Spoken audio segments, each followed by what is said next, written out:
आज की डरावनी कहानी हॉरर फैंस के लिए बहुत इंटरेस्टिंग होने वाली है, क्योंकि आज की कहानी इस दुनिया के सबसे बड़े मेले महाकुंभ की कहानी है। ये कहानी है एक 19 साल के लड़के की जो 2025 में पहली बार अपने माँ बाप और भाई के साथ महाकुंभ के मेले में प्रयागराज गया था। अगर आप लोगों को नहीं पता है तो मैं बता दूं कि महाकुंभ का मेला बहुत ही पवित्र मेला माना जाता है, और क्योंकि 2025 का महाकुंभ मेला 144 सालों के बाद आया था, तो ये इस दुनिया के सारे तीर्थ स्थानों से भी ज्यादा वैल्यूएबल बन जाता है। लेकिन महाकुंभ में जिस तरीके से बहुत सारे देवताओं का रोल रहा है, उसी तरीके से कई सारे असुरों और राक्षसों का भी रोल रहा है, जिनका रोल इस स्टोरी में भी है।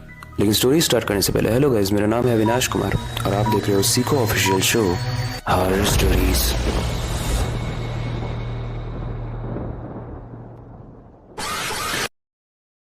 वो 19 साल का जो लड़का था उसका नाम था रौनक। जब रौनक संगम में स्नान करने पहुंचता है तो वो देखता है कि वहां बहुत सारे लोग स्नान करते हुए मंत्रों का उच्चारण कर रहे हैं और चारों तरफ धुएं की एक चादर है जिसमें से फूलों की खुशबू आ रही है। लेकिन जब रौनक ने गंगा जल में डुबकी लगाई तो उसे वो पानी काफी गर्म लगा। ये बात जब उसने अपने बड़े भाई को बताई तो उसके भाई ने उसे अनसुना कर दिया। अब कहानी में एक ट्विस्ट आने वाला है, इसलिए ध्यान से सुनना। उसी शाम स्नान के बाद सब लोग मेले में घूमने लगे। चारों तरफ बहुत बड़े बड़े स्टॉल्स लगे थे और साधु संतों की भीड़ दिख रही थी। ये सारी चीजों को एक्सप्लोर करते करते रौनक काफी आगे चला गया। वो ऐसी जगह पर चला गया जहाँ पर साधुओं की भीड़ बहुत कम होने लगी, और एट द एंड उसकी नजर एक अजीब से साधु पर पड़ी जो बहुत ही अजीब तरीके से बैठा हुआ था और उसका चेहरा आसमान की तरफ था। उसकी आंखें सफेद थी और वो किसी मंत्र का जाप कर रहा था। रौनक ने अपने भाई से कहा कि चलो उस साधु को देख के आते हैं वो क्या कर रहा है। लेकिन उसका बड़ा भाई उसे मना करता है, बोलता है कि साधना में बैठे किसी भी साधु की साधना को भंग नहीं करना चाहिए। लेकिन रौनक के अंदर एक क्यूरियोसिटी आ गई थी कि ये इस तरीके से कैसे बैठा है, मुझे देखना है। उसने अपने भाई की नहीं सुनी और उस बाबा के पास, उस साधु के पास चला गया। जैसे ही रौनक उस साधु के पास गया, थोड़ी देर तो उसने साधु को ऑब्जर्व किया, लेकिन उसी के थोड़ी देर बाद उसने साधु को 2-3 बार आवाज लगाई जो अपनी साधना में मगन थे। वो बार बार आवाज लगा रहा था ये पूछने के लिए कि आप क्या कर रहे हो, लेकिन वो बाबा अपने ध्यान में मगन थे। उन बाबा का ध्यान हटाने के लिए रौनक को एक तरकीब सूझी। रौनक के पास नीचे एक लकड़ी पड़ी हुई थी, उसने उस लकड़ी को उठाया और बाबा की तरफ फेंक दिया। वो लकड़ी तेजी से बाबा की तरफ गई और उस लकड़ी के नुकीले पॉइंट ने बाबा को पिंच किया, जिससे उनकी साधना भंग हो गई और उनकी आंख खुल गई। उनकी आंख खुलते ही रौनक बहुत डर गया, क्योंकि उनकी आंख बहुत लाल थी, उनका मुंह गुस्से में भरा हुआ था।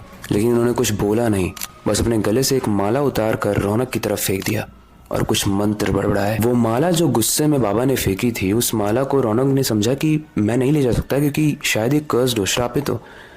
तो रौनक ने उसे तोड़कर रास्ते में ही फेंक दिया और वो डर के वहां से भाग गया। वो पूरे रास्ते सोच रहा था कि शायद उन्होंने मुझे कोई श्राप दे दिया है, मैं तो बस उनसे पूछना चाह रहा था कि आप क्या, किस चीज की आराधना कर रहे हो। अब उस माला को फेंकने के बाद रौनक चुपचाप अपने घर में चला गया। लेकिन उस रात जैसे ही वो सोचता है, उसे कुछ डरावने से सपने आते हैं, बहुत डरावने से सपने। जैसे वो लेटा है लेकिन उसके मांस को जिंदा कोई खा रहा है। उसके बाद उसने एक दूसरा सपना देखा कि एक बहुत बड़े से जंगल में आग लग चुकी है, लेकिन उस जंगल के चारों तरफ से बस एक आवाज आ रही है, रौनक रौनक रौनक। सपने के अंदर वो जंगल में खड़ा था और जब तक वो रजिस्टर करता किसी भी चीज को, एक काला सा साया आकर उसके चेस्ट में समा जाता है। रौनक तेजी से चिल्लाता है और उसकी नींद टूट जाती है। ये तो गाइस पहला दिन था, लेकिन उस दिन के बाद से सिर्फ रौनक ही नहीं, उसकी फैमिली के साथ ही बहुत अजीब और डरावने इंसिडेंट्स होने लगे। जैसे उसकी पापा की एक शॉप थी जहाँ पर आग लग गई, उसके बड़े भाई की जॉब चली गई, उसकी मम्मी बहुत बीमार रहने लगी। अब रौनक को समझ नहीं आ रहा था कि ये सब उसके साथ क्या हो रहा है। लेकिन तभी एक दिन जब वो अपने रूम की अलमारी में सफाई कर रहा था तो उसे वापस से वही माला मिली, वही माला जो महाकुंभ के मेले में एक बाबा ने गुस्से में उसके गले में फेंका था। रौनक को ये समझ में आ गया कि हर फसाद की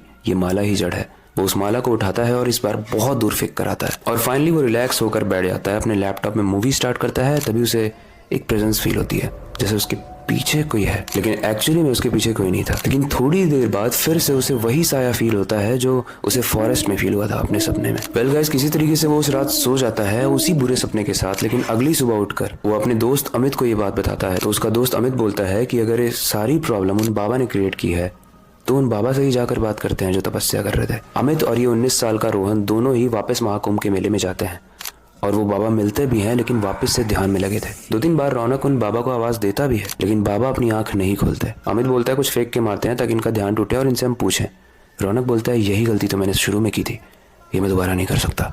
आवाज देकर जब वो दोनों ही थक जाते हैं तो वो वापस अपने घर चले जाते हैं। लेकिन जैसे ही रौनक घर पहुंचता है वो देखता है कि शॉप पूरे तरीके से सही है, उसके भाई की जॉब लग चुकी है, उसकी मम्मी ठीक है और घर में लगभग सब कुछ ठीक हो चुका है। अब अमित उससे ये सवाल पूछता है कि कहीं तो झूठ तो नहीं बोल रहा था। रौनक बोलता है कि मैं झूठ नहीं बोल रहा था, शायद ये भी हो सकता है कि हमने इस बार उनकी साधना को डिस्टर्ब नहीं किया और इस चीज़ को उन्होंने ऑब्जर्व किया होगा और शायद अपना श्राप वापस ले लिया होगा। वेल गाइस, मुझे एक और चीज़ लगती है, शायद ये तूफान के आने से पहले वाली शांति हो। उसके घर में सब कुछ ठीक हो गया और शायद अब बहुत कुछ खराब होने वाला हो। वेल, आपको क्या लगता है, इससे रिलेटेड कोई फीडबैक हो या फिर आपके पास कोई दूसरा इंटरप्रिटेशन हो इस वीडियो के एंडिंग का, तो आप कमेंट सेक्शन में ज़रूर बताना। क्या वो श्राप ठीक हो गया या जिंदगी भर उसे